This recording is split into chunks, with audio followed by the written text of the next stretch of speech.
Get this and get it straight. Crime is a sucker's road, and those who travel it wind up in the gut of the prison of the grave. There's no other end, but they never learn.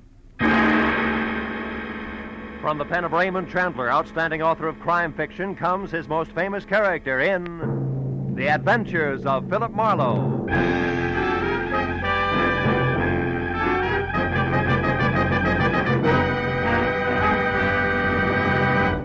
Now, with Gerald Moore, starred as Philip Marlowe, we bring you tonight's exciting story, The Bedside Manners.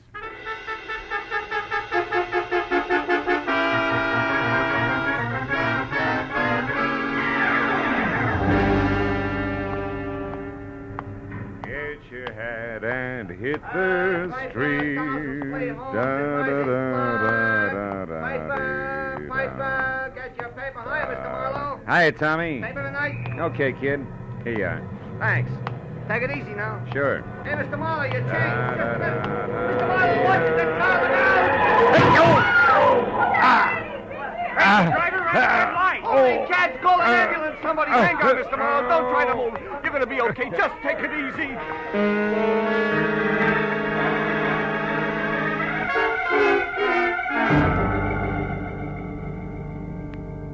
That's the way it happened.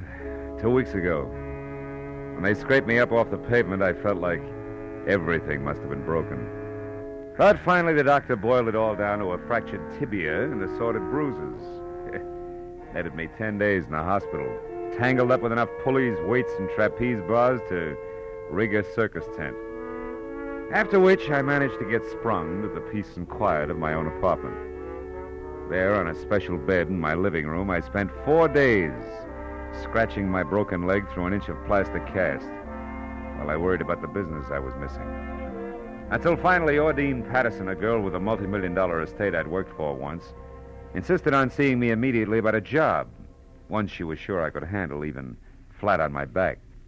Phil, it's about my brother, Maynard. Oh, another jam, huh? Yes. Oh, wait a minute, I gotta get comfortable. I guess your father knew his son pretty well when he left. Yeah, he left all that dough in your hands, Ordine. Yes, only this time, I sincerely believe Maynard's learned his lesson, Phil. He's worried sick. And frankly, so am I. So am I, if I can straighten this leg out. Well, if you think I can help in this condition, it can't be too serious. Right. Hey, before you sit down, reach me a cigarette, will you? Yeah, sure. Sure, Phil. Here it is. Oh, thanks. Phil, last Saturday night, Maynard went out on a binge. He got home at 4 o'clock in the morning, awfully intoxicated. Well, it's not unusual for Maynard, is it? No, except this time he was frightened, Phil. Scared stiff. Oh, what about? Well, that's just the point. We don't know. He was so drunk he couldn't remember anything. Didn't know where he'd been or with whom. Oh, Phil, it was terrible. Well, if this was last Saturday, why are you so worried? Anything had happened, surely by now you'd have heard. Yes, but something did happen, Phil. Oh? This morning I got a phone call from a man who meant business, believe me. Mm-hmm. I made notes on a memo pad while he talked, so I wouldn't forget any of it. Here, that bag, here, read it. No. This is fish. Fish? Yes, fish. Tell Maynard 50 G's. Important. Money by tomorrow or trouble. Then he hung up on me, Phil. Fish. Did you and Maynard ever hear of him before? Well, I certainly didn't, and when I asked Maynard, he didn't know him either. He had a cold, heavy voice and spoke with a thick lisp. You want me to peg this fish for you? Yes, so I'll know why Maynard owes that much money. Well, now, look, baby, I'm bedridden. I'm stuck. I can't even move. I know that, Phil, but you have the phone here, a lot of contacts, and plenty of diplomacy. If this is something I can get Maynard out of by paying that money, then I'll pay. Okay, baby, I'll try. But look, if it's outside the law, You'll turn Maynard in. Yes, I'm aware of that. All right, where do I start? Where did he start Saturday? At the Colony Club with a female named Fay Altman. Mm-hmm. Well, whatever happened must have begun there. That's why I thought of you, Phil. You know the Colony Club. Well, I know their Scotch is Johnny Walker, and Sid Rayfield's the owner, that's all. Well, that may be enough. Will you want to talk to Maynard? Yeah. Send him over in about an hour, will you? Yes, he'll be here. And that Altman girl's number is Sunset, 0144. 0144. Yes. Okay, Ordine, I'll get him. At least my dial finger isn't... Oh, just a minute. Hello? That's fish, Marlowe. What? Fish. I know my pigeon's with you now. I followed her. Don't clip her wings, pal. Back out now while you still can. I'm warning you. Phil, who was that? You look upset. Yeah, well, my my horse just ran fourth. Look, you better run along now, Ordine. Well, okay, Phil. And stay out of dark corners, huh?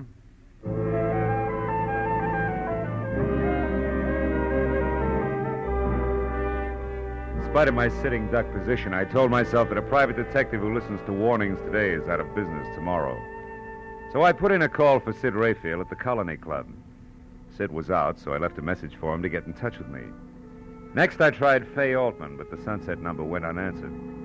After that, I started checking for the next best thing to legs I could think of. A guy named Hunger Malloy. By profession, a roving bookie. By appearance, a slouch in threadbare hound's tooth propped against any convenient lamppost. Hunger, by some peculiar instinct, either knew or could find out about anything, especially slightly illegal. And because I'd once pried him out of a tight spot, he loved me like a brother. I finally located him in a pool hall on Melrose and told him what I needed to know.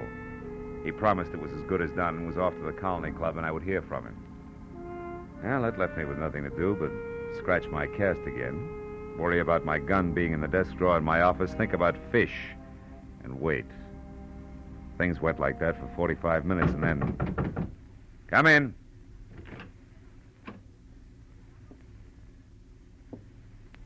Who is it?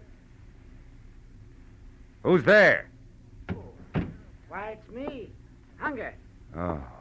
What's the matter, Philip? You're jumpy. Yeah, I'm real glad to see you, fella. Likewise. How you feeling under the weather, huh? Yeah. How's it been? No, it's bothering me a little.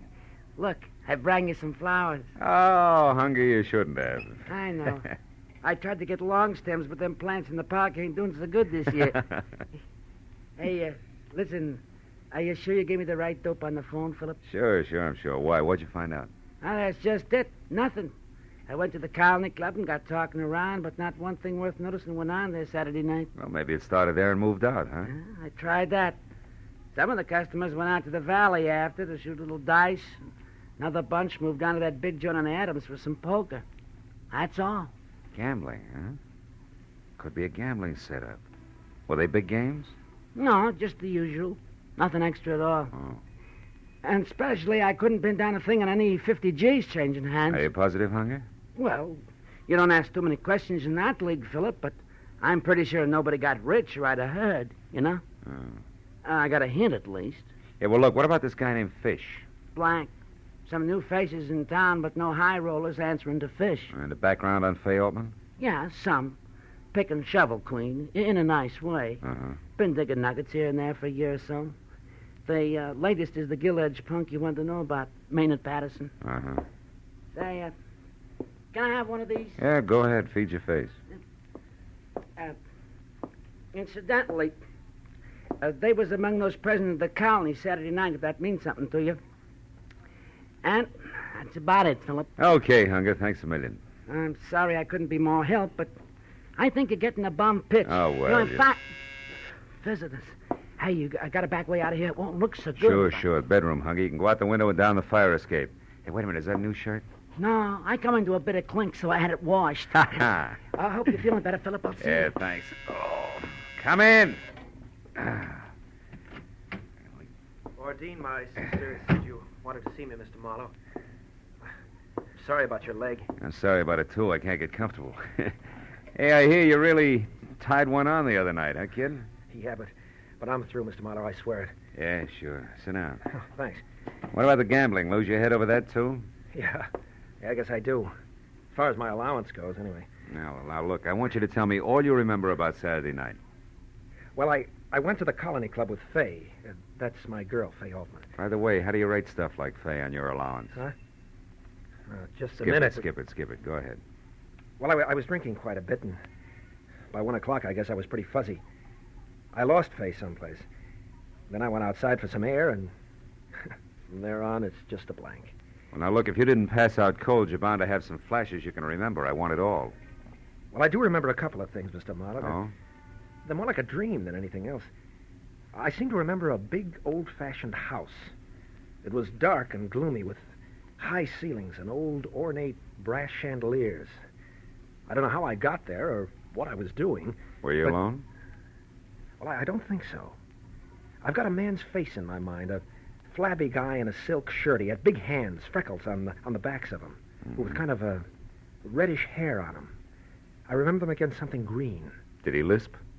I can't seem to remember. And just thinking about him gives me the willies, but I don't know why. I can't figure out why. I talked to Faye. She waited for me until the colony closed, and then she went home. She was pretty mad about it. You sure that's all you can remember? Yep. Yeah, that's everything. Oh, does it make any sense at all? Not much. Sounds like you could have been mixed up at a poker game at a green top table in an old dump on Adams. Lost your shirt to a fat guy named Fish. You think that's all there is to it, huh? Well, not quite all. There's the little matter of $50,000 you owe him. 50,000?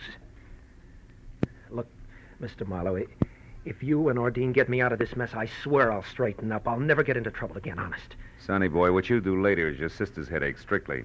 I got trouble enough lining things up so you can get off the hook. Now go on home and stay there till I call you. Okay. Mr. Marlowe, I know you don't like me, but... Well, thanks anyhow. $50,000. Oh. Sunset 01 4. They have to put Cass on so tight. Hello? Faye, my name is Phil Marlowe. I've been trying to reach you for 2 hours. Well, maybe you need longer arms, Mr. Marlowe. No, just some conversation about Maynard Patterson. I'm in my apartment, number 210, Grenade Arms on Franklin. Can you come over? Why would I want to talk about Maynard to you in the first place, and why don't you come over here in the second? Well, in the first place, I'm a private detective. In the second, I got a busted leg. How about it? It's important. Well, I've never dated a private detective with a broken leg before. It sounds entrancing. I'm around the corner on Bronson. I'll be right there. Good. Goodbye, Faye. Come on in. Well. Sid Rayfield in person yet? Yeah. The boys at the club told me about your urgent call, peepers, so I came right out. Well, if I'd known you were coming, I'd have baked the snake, Sid. Skip the cracks. I know what you want. Well, then you're clairvoyant, because I'm not sure myself yet. Try this. You're working for Ordine Patterson like you did once before because that punk brother of hers is in a bad jam with one Mr. Fish. Well? Yeah, it's quite neat. You happen to know the guy? Yeah, Marlowe, I happen to know the guy. That's why I'm here. To tip you because you're a friend of mine, more or less. So I say leave it alone, Marlowe. Get out of it. Stay out. It's none of your business. You know, you talk like a man with a personal angle. What? Why, I ought to split your lip for that. I come here to do you a turn Take and it you... easy. Mind your bedside manners, Sid. I'm an invalid. You'll be worse than that if you don't back out of this. I'm telling you, this guy Fish is too hot to handle, Marlowe, and you better... Who's that? How should I know? For a sick room, this joint's becoming more like Hollywood and Vine by the minute. I took a long chance coming here. I got to get out without being seen. Well, try the bedroom window and fire escape. Everybody else does. Don't let him in till I'm gone. You hear? It ain't healthy. Marlowe! Sid! Sid, what is it? Marlowe, I'm hit. Sid! Lousy silencer. Oh, this stinking leg. Nice going, Mr. Fish. I suppose that makes me... Mr. Marlowe, it's Mitzi from the restaurant. Are you all right, Mr. Marlowe? Yeah, Mitzi, I'm okay. I'm fine. Well, I thought you was talking to somebody. No, I was reading. I didn't hear the buzzer. Oh, yeah. I know what you mean. Sometimes I get real carried away myself. That's fine. Look, I fixed up your dinner. Everything just like you ordered. Here, I'll drag the No, table Mitzi, over. I don't think I'll eat right now. Just put the tray down and beat it, huh? Like a good girl? Yeah, but what about the dishes? Get them in the morning. Will you get out of here? Will you go on? Oh, gee whiz, okay. Good night, Mr. Marlowe. Okay, Fish, the girl's gone. Well, come on in. Did you hear me? I said come on in. I guess I'm as ready as I'll ever be.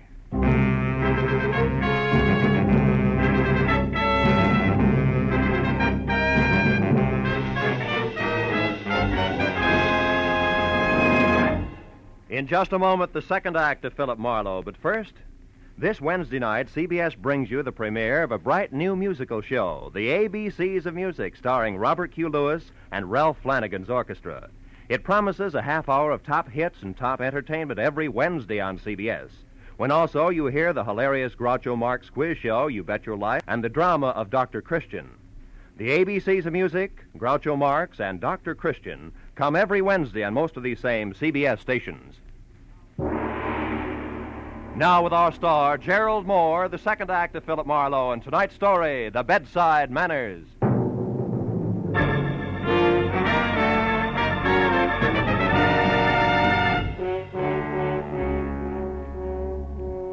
A man is never ready to die, really. Sometimes saying you are helps. Sometimes, like when you're flat on your back waiting for a killer with a silencer, might step into view through your bedroom door. I kept on waiting for 60 seconds, each as long as a fall down an empty well. Once I thought I heard the window close.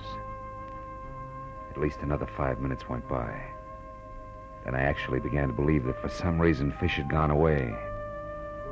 Well, that made the scoreboard real easy to read. Sid Rayfield, a guy who knew his way around, had been killed, and I hadn't been able to do a thing about it. It was time for a call to homicide. But even as I reached for the phone, it went off. Hello. I said hello. This is your last warning, Marlowe. Oh, you got to a phone fast, Buster. What's on your slippery mind, Fish? Something you'd be smart to pay attention to. You see, Marlowe, you're only still alive because it's convenient to me. Too bad you didn't feel that way about Sid Rayfield. Rayfield got what he deserved. And so will you. Like I said, you're only still alive because it's convenient to me. You happen to be working for the lady who holds the purse strings. Go on. Therefore, there's very little more, Marlowe, except this. Maynard Patterson's a lousy poker player. On Saturday night, he dropped $50,000 to me. $50,000 in two markets, Marlowe. One for $2,000, the other for $48,000. I want both paid promptly, you understand? Not quite. Maynard Patterson doesn't remember what happened Saturday night. So? Maybe you know all about it and you're making this up as you go along. No, Marlowe, that's not the case. And if you drag yourself to the windowsill in your bedroom, you'll find all the proof you need. What do you mean? That I left one of the markers there, in a white envelope. The one for $2,000. And it's in the poor little rich boy's own handwriting. I left it there so you'd know I'm not kidding about the $48,000. I'll be in touch. So long, Marlowe. Why, you all the lousy double Come in. Sure. Why not? How could a girl ever resist the welcome in your voice? I'm Fay Altman, private detective. That figures. What happened to you? Fall out of a transom or trip over a clue? Which? Neither. It was a wisecrack, honey. I laughed so hard I fell down and broke my leg. Let's get down to business, huh? Yeah. For a starter, Fay, what's your connection with Maynard Patterson? How tight is the knot? Huh? What was that again? I said you and Maynard. Just how chummy are you two? I thought I heard you right. You know, private detective, I don't like being pushed around. Fay, And there's a being dead pushed man around in the is- bedroom. Dead man? Did you say a dead man? Sid Rayfield. He was murdered, Fay. Oh, no. Oh, not Sid. Gee, he was a nice guy, Marlowe. Sharp, but nice. Fay, I want you to go in there and look for an envelope on the windowsill. An envelope? No, I don't think I want It's important, Fay. I can't get out of this bed. Now, go on. It may help us tag Sid's killer. But... All right. I'll get it. You say it's near the window... Oh, Keep going, Kay. At the windowsill. Do you see it? yeah. I've got it. Here. Yeah. Hey, the window's broken in there. Do you know it? Yeah. Now, Fay, my question about you and Maynard, somehow or other it may count. Are you in love with him? No. I mean, I like him all right. He's a good time, nice places, nice people, nice little presents, But no yachts. No, that's right. No yachts. And I like yachts, private detective. They beat rowing around in MacArthur Park, I know. I've tried them both. Anything else? Yeah, turn it around. How does he feel about you? Overboard, I guess. Look, you said that this might help catch Sid's killer. I like Sid, so I'd like to see that happen. But make this question a good one, because it's your last. Fair enough. Maynard loves you. You love money. Maynard didn't have any. Now the question. Did he have any plan to change all that? Just one. He was saving up every cent he could squeeze out of that stingy sister of his for a stake in a big card game. He was going to run it into big dough. Any help, private detective? Yeah, if you call checking other people's stories out a help. Which translates into what? Maynard did just that. Only he lost it all Saturday night. Lost his stake and $50,000 more. What? He owes that much dough? Yeah. Now tell me, have you heard from Maynard since? You had your last question, private detective, remember? Good night, Marlowe. It's been a big, fat pleasure. I'll bet. Anyhow, Fay, my best to the fish. Your very best to the fish? Yeah. I don't get it. What fish? Never mind. Goodbye, baby, and don't slam the door.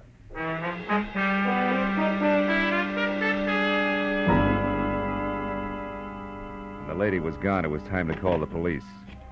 But I was dying hard, and even as I dialed the number, I turned the envelope that had been left on the windowsill over in one hand.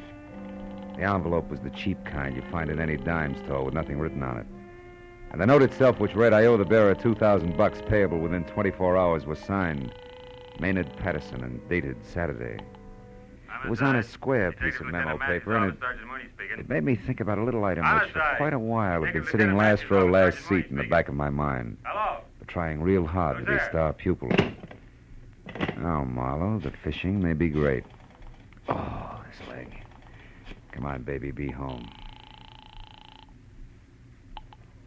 Hello? This is Marlowe, Ordine. Oh, Phil, what have you found out? I'm not sure, but among other things, I may have caught a killer. Now, listen. Do you still have that note? You know the one you brought over here, the memo you made after Fish called? Have you got it? Why, yes, it's in my handbag. But Never mind Phil- the question. Just get it, will you? All right, I'll only be a moment. I'll hang on. You better just hang up, Marlowe. I wasn't expecting you just yet, Maynard. No. Nor this gun, I'm sure. Hang up, Marlowe. It'll only make a call back, you know. Yeah. And won't my dear sister be exasperated when she keeps getting a busy signal? No matter how long she dials, only a busy signal. The pronunciation is thignal, Maynard. Huh? Or do I call you Fish? And don't look so surprised. Your act stank. People who can't pronounce the letter S avoid it instead of going out of their way to use it as in Perth strings. My mistake, Marlowe. Yeah, among a lot of others. You never should have been careless about the kind of paper you wrote the IOU on. Your sister, who you're trying to swindle, came in here earlier with the same jottings on a piece of paper that's got the same top edge. Irregular. Because yeah, no doubt... I know. Because it was ripped off the same telephone pad. And I wouldn't have used that paper since IOUs are customarily written during or immediately after a card game. And I couldn't have been at home at the time of the game. All right, stop it, Marlowe. There's no need for any more hypotheses. No, you can fill in all the blanks, can't you? Step by step, a rotten, tailor-made scheme to get your sister to save you by paying $50,000 to a gambler named Fish who doesn't exist. I said stop it. Slimy setup that began with a fake one-night stand of bottle and bond amnesia. Moved on to an also fake telephone call to Ordine from a heavy named Fish. A man with a lift. Shut up, Marlowe. And the payoff, the confession call to me. Also, oh! Yes, Mr. Marlowe, everything you say is so. But I'm still not beaten, and I won't be. You're the only one who knows all this. And even as Fish killed Sid Rayfield, Fish is going to kill you. Fish, Marlowe, not me. Fish, the ruthless gambler who never will be caught, but whom my sister will pay, nevertheless. Is that clear, Marlowe? Not quite. Why did you kill Rayfield? He had me convinced that Fish actually existed. Which is the reason he died. He was playing my game, Marlowe, but not for me. Somehow or other, he found out what I was doing. Maybe because he always checked carefully when anybody got too interested in Fay Altman. And he decided to help things along, then cut himself in. Well, you know the answer to that. Now, if you don't mind, turn on the radio, Marlowe. Why? Silencer doesn't make Turn it on. Louder. I wouldn't want anything to go wrong now, Marlowe. I've been so lucky. Lucky that I got away from my sister and was free to watch this building, this apartment. Lucky so that I could see who came and who went and act accordingly. Yeah, I've been lucky, all right. You do grant me that, don't you, Marlowe? Yeah, sure. You've been lucky. Yeah, you've been real lucky, Patterson. Up to now. But you know how it is with luck, kid? 1 minute you have it, the next minute it runs out. Look, do you mind if I turn this off? It's putting me to sleep. You are brave, aren't you, Marlowe? No. Just lucky. Lucky that someone's standing behind you. Who? The mounted police? No. Just a guy named Hunger Malloy. It's a funny kind of a guy, Maynard. He was here earlier tonight, and he ducked out by way of the bedroom, at least.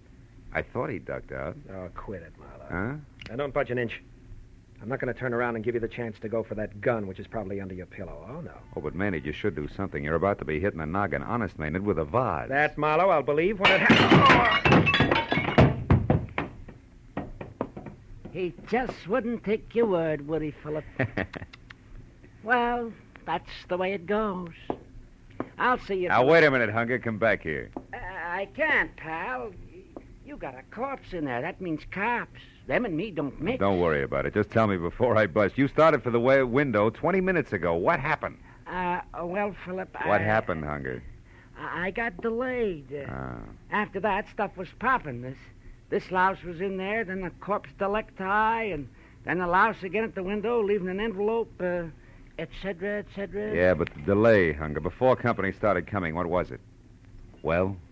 The truth, Philip? Yeah, try it. It may not hurt at all. Okay. They was on your dresser. The jazziest pair of pearl cufflinks, Philip, I seen since I used to deal in Vegas. I was attracted.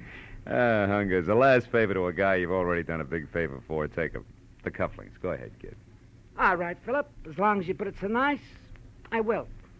Now, like I was saying, good night, Philip. Hey, wait a minute, Hunger. The cufflinks. Take them with you now. Of course. That's exactly what I'm doing, Philip. See you around.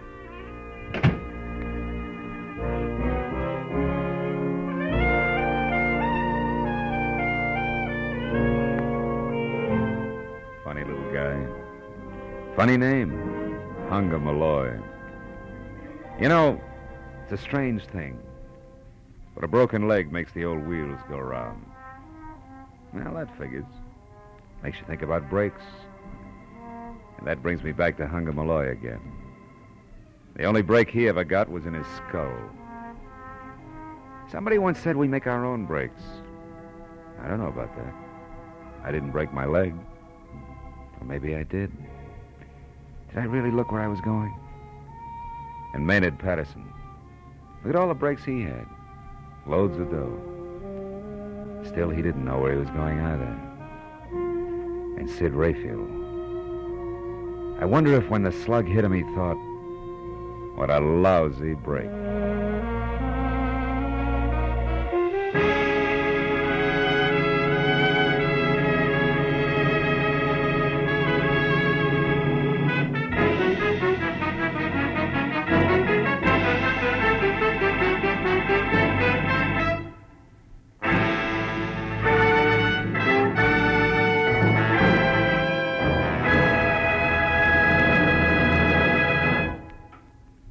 The Adventures of Philip Marlowe, bringing you Raymond Chandler's most famous character, star Gerald Moore, are produced and directed by Norman MacDonald and are written for radio by Robert Mitchell and Gene Levitt. Featured in our cast were Ann Stone, David Ellis, Vivi Janis, Wilms Herbert, Paul Dubov, and Frank Gerstle. The special music is composed and conducted by Richard Orant. Be sure and be with us again next week when Philip Marlowe says... This time it was strictly out of whack. From a perfect hostess, who was rude to her guests, past a big red fence that ran all the way from L.A. to Palm Springs, to a second-story man stabbed to death in a basement apartment.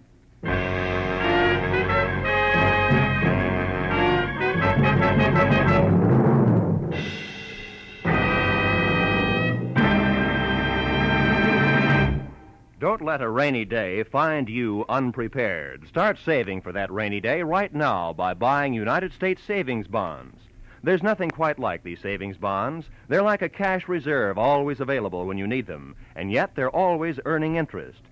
If you hold on to your savings bonds until they mature, you'll get back $4 for every $3 you invest. Start providing for the future right now. Buy United States savings bonds regularly. This is Roy Rowan speaking.